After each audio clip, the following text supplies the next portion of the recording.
Chase, I can't believe you've been on the show, longtime friend of the show. Now we're just getting to the fact that you and Ben Johnson were high school teammates at AC Reynolds High School football team. So many questions go along with that. What was that like? And is the origin story of Good, Better, Best really at AC Reynolds High School? It is. First of all, that video got me jacked up. I mean, everybody's like, man, that's bad sportsmanship. Talking about the Packers. Oh, screw that, man. It's a rivalry. Let's go.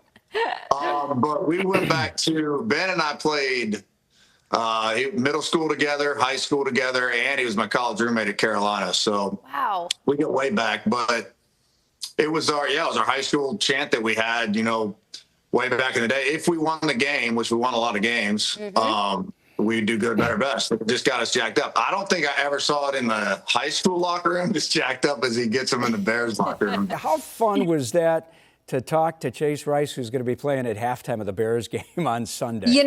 It's amazing how, Lou, the playoffs have gone on. And as our episodes on Good Morning Football Overtime roll on, we talk about fewer and fewer teams. And I got to be honest with you, even the Minnesota native in me, I'm thrilled to still have the Bears taking up a good chunk of our hour on Good Morning Football Overtime. So Chase Rice, I couldn't believe the connection, the story, the pictures, and I enjoyed having the history lesson on the Good, Better, Best. It's beautiful, and I really thank you and the crew over there at Good Morning Football Overtime for having me as part of the show this morning. Always. I want to get into the questions. We've seen a Bears-Packers rivalry reignited, especially, not only throughout the country, but really in this town, and not just with the three instant classics in the regular season and the playoffs, but after the game last Saturday with Ben Johnson telling us how he really feels about the Packers and the Bears locker room afterwards, and Caleb Williams with the cheese grater on the Prime said, this is great for the rivalry in Chicago and Green Bay, but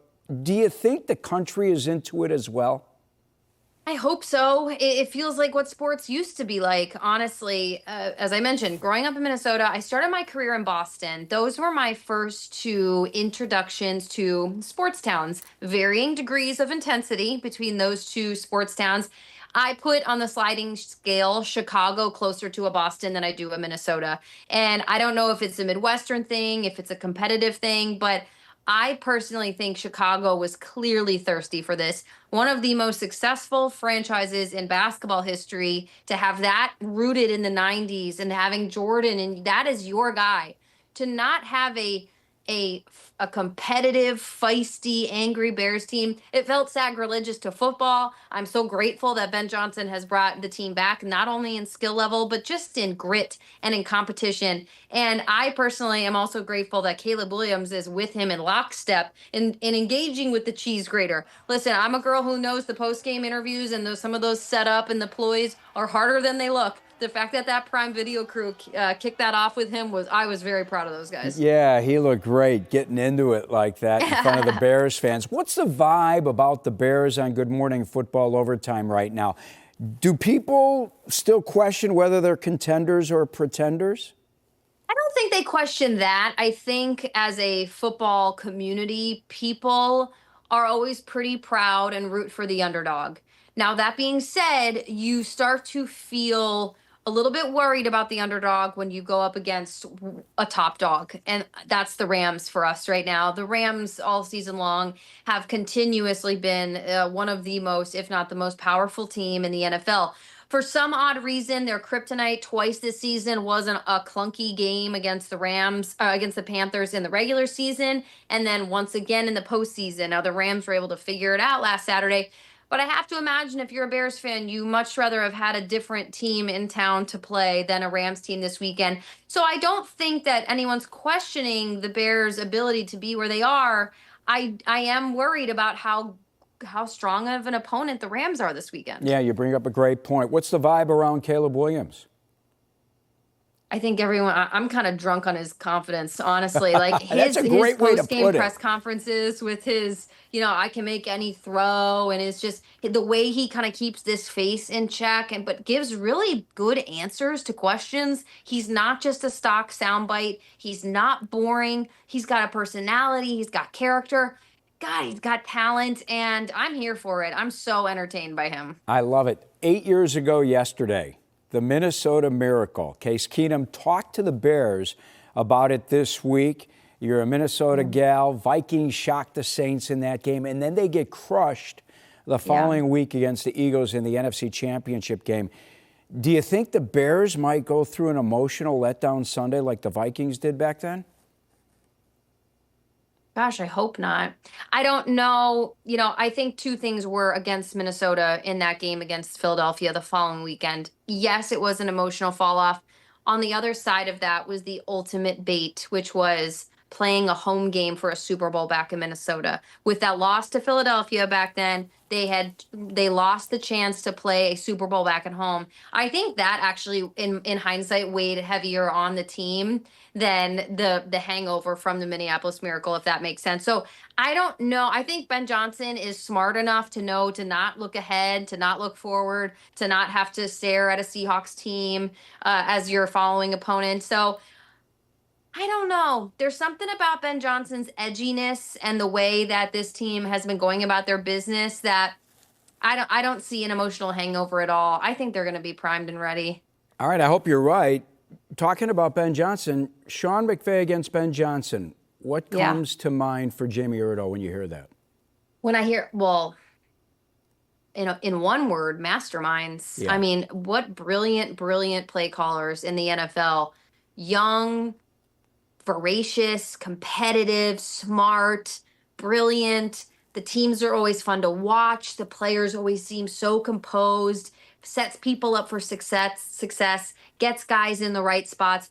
Great assistant coaches. I mean, the list goes on and on. Just two young, talented guys. I actually can't believe McVay's been doing it as long as he's had. That actually, when you start to describe them and they feel similar in some senses, it makes you really I am in awe of what Sean McVay has already accomplished in what I still have to call a young career. But that's not to say that we couldn't be saying the same about Ben Johnson in 5, 6, 7 years. Yeah, we hope, that's for sure. Mm-hmm. Bears came into the playoffs, the 2 seed. They're coming off the dramatic win over the Packers.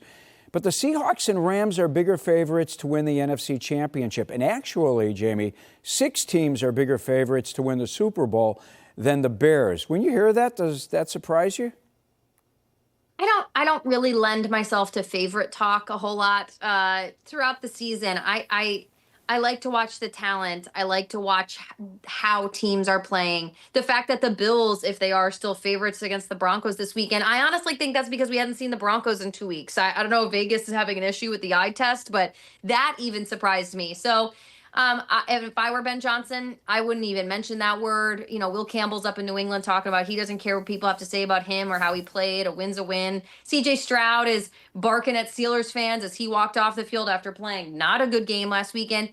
It's about the win at this point. It doesn't matter about point spread, under, over. Doesn't matter. Favorites or not, you're in the divisional round. You are 1 win away from playing for a conference title, and then one more game and you're standing in a Super Bowl. So I really don't go with the favorite talk. I go with who's the last man standing. Makes sense after watching what happened in the wild card round with all those road teams winning.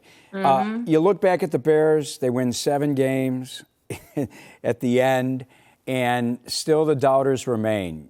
Do you think they'll ever convince those doubters this season that, hey, they're pretty darn good? I don't think so. I think even when teams are winning convincingly, there's going to be a pocket of the population that will think that's not real. They're going to find ways to negate success. Recently, the Minnesota Vikings had a season in which they had a lot of wins in the final 2 minutes of the game, and they absolutely fell on their faces in the playoffs. Sometimes those types of seasons don't sharpen your sword the way you need it to in certain circumstances.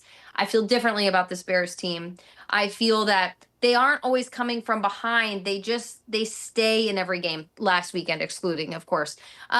They stay in every game. I think their sword is awfully sharp coming into this weekend, and I can't pick this game yet. I'm actually having a lot of trouble with a couple of the matchups this weekend. Really? I picked an upset. I picked the Panthers to upset the Rams, and boy, did I want to be right so badly. And I'm flirting with it. The Bears, there's something about that weather, Lou. I'm obsessed with that weather right now. I can't get enough of the word frigid. It's going to be really cold, below zero, Jamie, in this town. And remember, you sit alongside one of the biggest Bears fans out there. So if you don't pick them, I'm not sure you'll be able to work alongside your partner, Kyle Brandt, because I know where he's leaning. What about the Seattle-San Francisco matchup? Where are you headed? I'm probably, that looming potential of San Francisco playing a home Super Bowl is spicy and it's fun and it's a great story. But I think if you're asking me now, I would pick the Seahawks at home. I gotta say though, Sam Darnold still makes me nervous. I hate the fact that he's had such success away from the Vikings. I like it. He's a great guy. But the fact that it just lined up so well and then he wins that first game, gets over the hump that he couldn't last year against the Rams in the opener for the Vikings. I'm going to pick the Seahawks right now. Yeah, tough to bet against that defense as well. Yeah. Jamie, thanks as always. I know you got a busy schedule. You did the show earlier this morning. We always appreciate you spending some time with us here on CST. Absolutely. Anytime, Lou.